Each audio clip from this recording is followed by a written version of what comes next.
It's funny, but even after 16 years of racing, up to the time I get in the car, I'm still extremely nervous or apprehensive about what's going to happen on the track.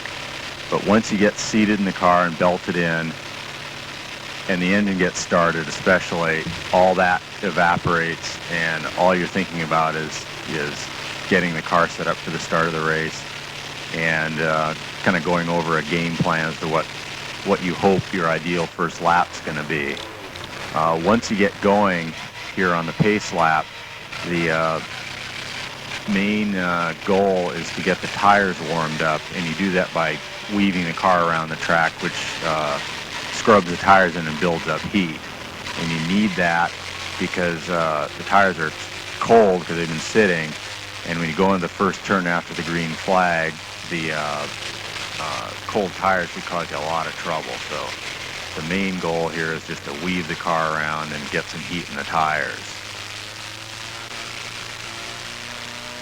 And it's hard being up front because you know there's 20 or 25 other guys behind you who are want nothing more than to beat you. And the Mini's doubly hard in the Mini because it's relatively underpowered compared to the other cars, and they have a good chance of beating us into the first turn.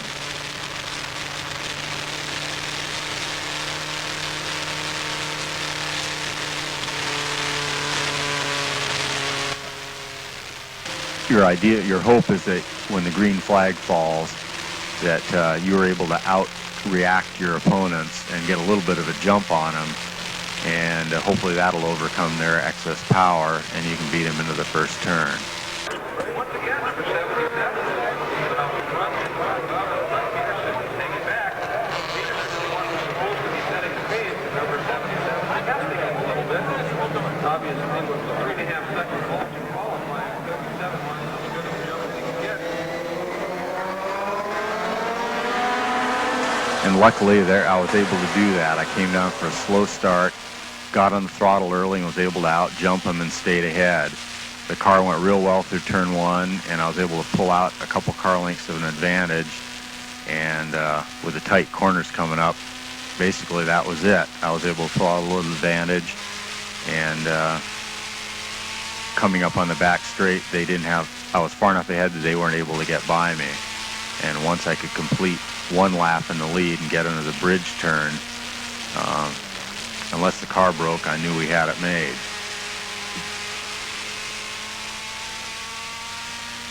Once you get out in the lead like this, even though it may be only the first couple laps of the race, you're already starting to hear things in the car and wondering if everything's going to be okay.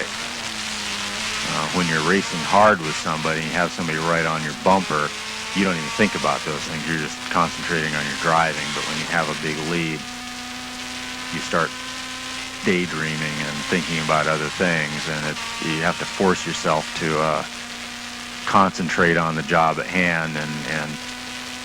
And basically, I do that by, even though I have a big lead, I drive as hard as I can. I just take it a little easy on the engine by shifting at lower RPM, maybe braking a little bit earlier, but basically still pushing hard through the corners just to keep the concentration level up. And the Mini's such a nice handling car that it's just a joy to drive, so you don't mind pushing it hard. Some cars are scary to drive fast, and you really don't want to do it.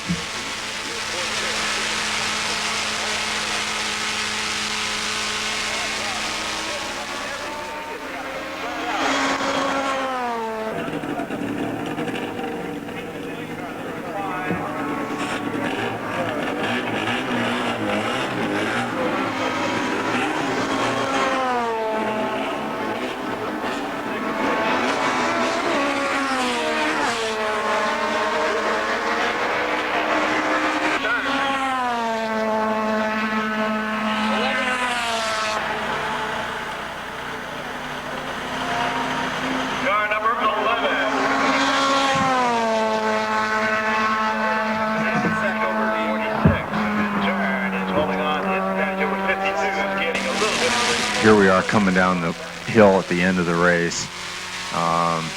It's really an exciting feeling to get that checkered flag because everybody's worked so hard to do it. It's been a full year project. This was a great feeling being able to do this for Mike, and Steve and Bruce have all put so much effort into it. It was nice to be able to repay those efforts.